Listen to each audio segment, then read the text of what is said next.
Hey guys, so today we're going to be talking about suspended chords.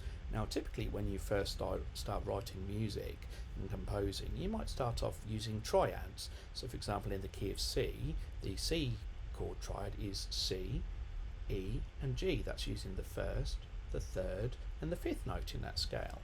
And that's all sort of quite a good place to start. But when you want to maybe add a little bit extra colour and a bit more interest to your compositions, to your music, your songs, you might want to start using suspended chords. And the suspended chords, the two most typically widely used, are the suspended second chord and the suspended fourth chord. So a suspended second chord, the C suspended second, would be using the C, then the D, the second note in that scale, and then the G typically, so that's C, D and G, that's for a C sus2, and the C sus4 would be using the C, the first note in the scale, the F, which is the fourth note in the scale, and then the G, which is the fifth note in the scale.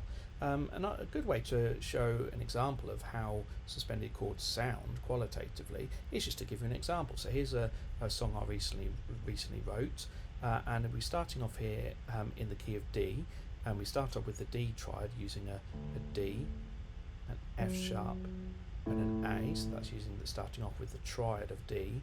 But look here, in the last note of this phrase here we're going to be looking at, we're going to start off, it's an A major triad using A, an E and the C sharp in the middle of there, so the first, the third and the fifth note in the scale. So let's hear how that sounds using an A major triad as the last chord in this phrase here. Let's play it back.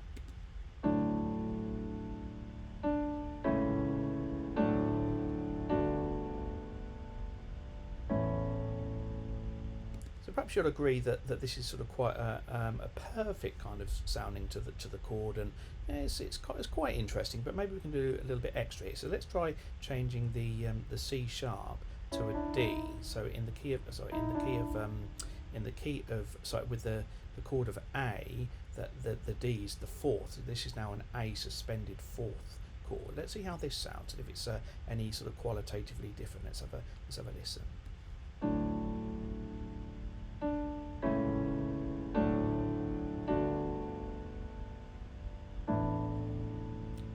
Doesn't that sound nice and warm and a lot more interesting, I think, certainly compared to the A major triad that we used before. So let's go back and listen to the triad, the A major triad.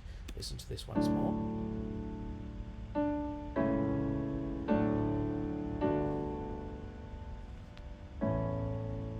Perfect, we think. So then we'll go back to the A sus4 chord and see what we think to that.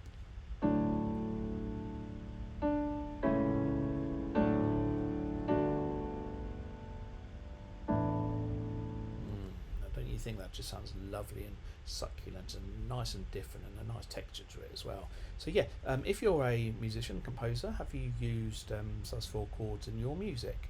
Let me know, maybe give me an example, and if you haven't, perhaps give it a go and so let me know how you get on. Cheers.